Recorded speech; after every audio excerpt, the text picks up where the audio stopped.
امریکی نائب صدر JD وینس نے کہا ہے کہ ایران کے ساتھ مذاکرات جاری ہیں۔ ٹرمپ چاہتے ہیں کہ ایران سے چھوٹی نہیں جامع ڈیل ہو۔ 50 برس میں اس اعلیٰ سطح کے امریکہ ایران مذاکرات نہیں ہوئے۔ 50 برس کا عدم اعتماد ایک رات میں دور نہیں ہو سکتا۔ ایرانی جانتے تھے کہ صدر ٹرمپ نے مجھے نیک نیتی سے بھیجا۔ ٹرمپ چھوٹی ڈیل نہیں چاہتے، اسی لیے ابھی تک ایران سے ڈیل نہیں ہوئی۔ میں نے پاکستان میں کہا کہ بہت پیش رفت ہوئی ہے مگر جامع ڈیل نہیں ہو سکی۔ ڈیل ایسی ہو کہ ایران نیوکلیئر ہتھیار حاصل نہ کرے، ریاستی دہشت گردی نہ کرے۔ یونیورسٹی آف جارجیا میں تقریب سے خطاب میں کہا کہ ٹرمپ چاہتے ہیں کہ ایران ڈیل امریکہ اور دنیا میں ہر ایک کے لیے عظیم ہو۔ ڈیل ایسی ہو کہ ایرانی عوام عالمی معیشت کا حصہ بن سکیں۔ ایران نارمل بنے تو امریکہ اقتصادی طور پر نارمل ملک جیسا برتاؤ کرے گا۔ ایران سے مذاکرات میں جس مقام پر ہیں اس پر بہتر محسوس کرتا ہوں۔ جنگ بندی برقرار ہے۔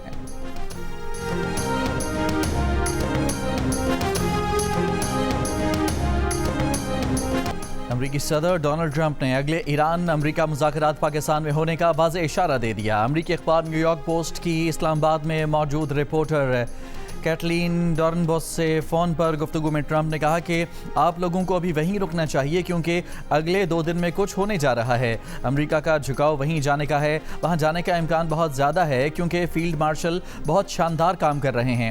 خود کیٹلین ڈورنبوس نے سوشل میڈیا پوسٹ میں لکھا کہ ٹرمپ نے ان سے گفتگو میں کہا کہ امریکہ ایران مذاکرات کا اگلا دور اگلے 2 دن میں پاکستانی دارالحکومت میں ہو سکتا ہے۔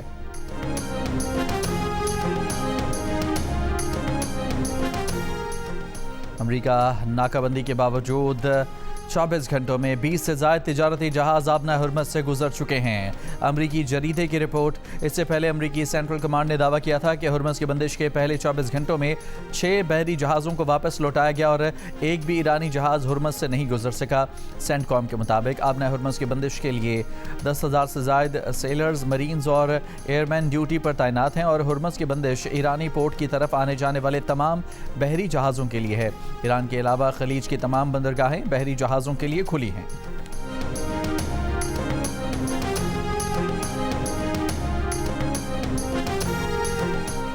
یورپی ممالک جنگ کے بعد امریکہ کے بغیر آبنائے ہرمز کو بحال کرنے کا منصوبہ بنا رہے ہیں۔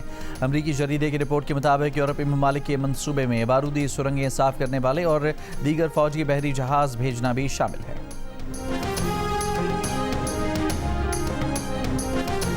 واشنگٹن میں امریکی وزیر خارجہ مارکو روبیو کی زیر صدارت اسرائیل اور لبنان کے مذاکرات ختم۔ امریکی محکمہ خارجہ نے کہا کہ فریقین نے باہمی طور پر طے شدہ وقت اور مقام پر براہ راست مذاکرات شروع کرنے پر اتفاق کیا ہے۔ امید ہے کہ مذاکرات ایک امن معاہدے تک پہنچیں گے۔ اسرائیل نے دیگر مسائل کے حل اور امن کے حصول کے لیے براہ راست مذاکرات کے عزم کا اظہار کیا۔ اسرائیل نے لبنان کے ساتھ مل کر غیر ریاستی دہشت گرد گروہوں کو غیر مسلح کرنے کے عزم کا اظہار کیا۔ لبنان نے جنگ بندی اور انسانی بحران سے نمٹنے کے اقدامات کا مطالبہ کیا۔ دوسری طرف لبنان پر اسرائیل کے حملے اب بھی جاری۔ گزشتہ 24 گھنٹوں کے دوران 35 افراد جاں بحق۔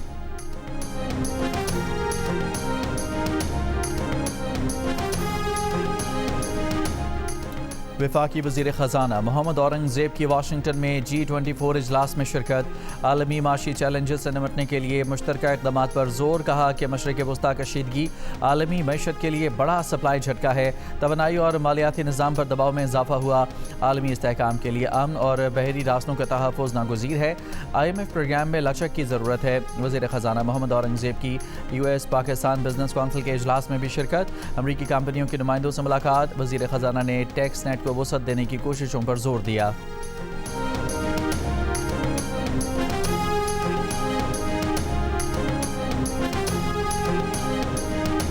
کراچی کے مختلف علاقوں میں load shedding. Malir, Shah Faisal, Landhi, Liaquat Abad C1 area, Almuslim housing society phase 1، scheme 33، Orangi town, Nazim Abad, north ناظم آباد اور فیڈرل بی ایریا کے مختلف بلاکس بھی شامل۔ صارفین کا کہنا ہے کہ شکایتی نمبرز پر کمپلین بھی درج نہیں کی جاتی۔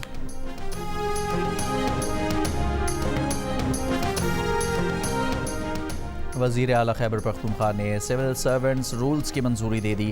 سرکاری ملازمین کی غیر ملکی سے شادی کے لیے پیشگی اجازت لازمی قرار دے دی گئی۔ محکمہ human resource management Khyber Pakhtunkhwa نے نوٹیفیکیشن جاری کر دیا۔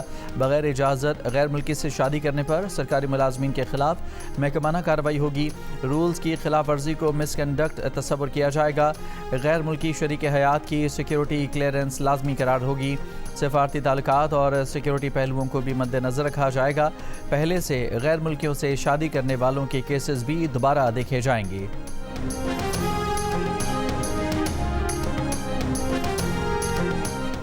چیئرمین پیپلز پارٹی بلاول بھٹو سے سندھ کے سینئر وزیر شرجیل میمن کی ملاقات۔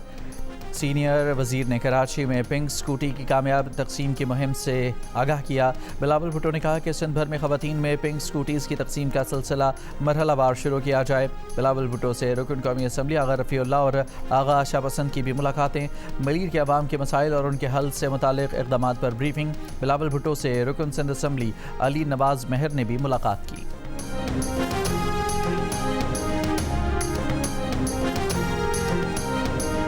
کسی بھی ملک نے چین کے معاشی مفادات، شہریوں یا اداروں کے خلاف اقدامات کیے تو چین جوابی کارروائی کرے گا۔ چین کے وزیر اعظم لی کیانگ نے خود مختاری، سلامتی اور معاشی مفادات کے تحفظ کے لیے نئے قوانین پر دستخط کر دیے۔ 20 شقوں پر مشتمل نئے قواعد فوری نافذ العمل کیے جائیں گے۔ قوانین کے مطابق کسی بھی ملک نے بین الاقوامی حدود سے متعلق قوانین کی خلاف ورزی کرتے ہوئے چین یا اس کے شہریوں اور اداروں کے خلاف اقدامات کیے تو چینی حکومت کو اس کے خلاف جوابی کارروائی کا اختیار حاصل ہوگا۔ ان قواعد کے تحت چین کے خلاف اقدامات میں شریک غیر ملکی افراد اور اداروں کے ناموں پر مشتمل ایک فہرست بھی تیار کی جائے گی۔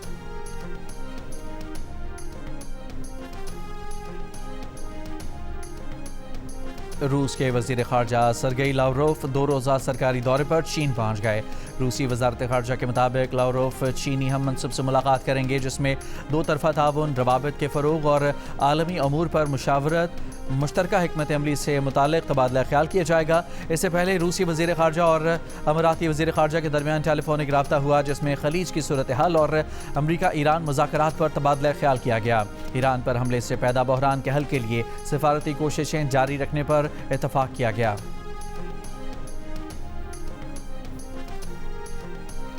میناب اسکول پر حملے میں شہید ہونے والے معصوم بچیوں کی یاد میں ایران کے دارالحکومت تہران میں تجریس اسکوائر میں شہید بچیوں کی تصاویر لگا دی گئیں۔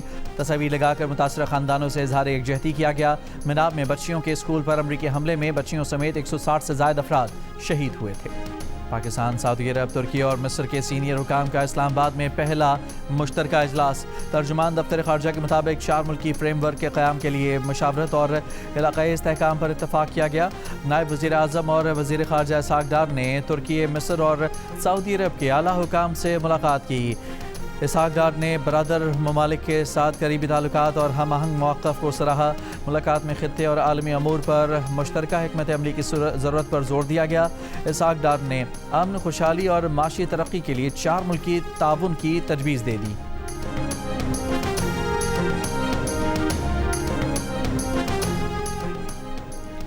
وزیر خارجہ اسحاق ڈار کو اقوام متحدہ کے سیکرٹری جنرل کا ٹیلی فون۔ اقوام متحدہ کے سیکرٹری جنرل کے اسلام آباد مذاکرات کے انعقاد پر پاکستان کے کردار کی تعریف۔ انٹونیو گوتریس نے خطے میں امن کے فروغ کے لیے اسحاق ڈار کی کوششوں کو سراہا۔ اقوام متحدہ کا پاکستان کی سفارتی کوششوں کی مکمل حمایت کا اظہار۔ اسحاق ڈار کا خطے میں امن و استحکام کے لیے مکالمے اور سفارتکاری جاری رکھنے کا عزم کا اعادہ۔ پشاور ریگی ناردن بائی پاس کے قریب سی ٹی ڈی کی کارروائی، 2 دہشت گرد ہلاک۔ سی ٹی ڈی کے مطابق ہلاک دہشت گردوں نے کانسٹیبل ثنا اللہ کو شہید کیا تھا اور کیس میں مطلوب تھے۔ دہشت گردوں سے اسلحہ برآمد۔ چین اور روس کے وزراء خارجہ کی بیجنگ میں ملاقات۔ امریکہ ایران تنازع، ایشیا پیسیفک صورتحال اور یوکرین بحران پر تفصیلی تبادلہ خیال۔ چینی وزیر خارجہ وانگ یی نے کہا کہ موجودہ صورتحال شدید اتار چڑھاؤ کا شکار ہے، یک طرفہ بالادستی کے منفی اثرات بڑھ رہے ہیں۔ روسی وزیر خارجہ سرگئی لاوروف نے کہا کہ موجودہ بین الاقوامی صورتحال کو شدید چیلنجز کا سامنا ہے۔ چند ممالک روس اور چین کو محدود کرنے کے لیے چھوٹے گروہ تشکیل دینے کی کوشش کر رہے ہیں۔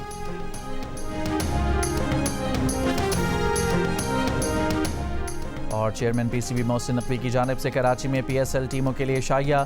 پی ایس ایل میں شریک ٹیموں کے کھلاڑیوں اور کوچنگ سٹاف کے ممبران نے شرکت کی۔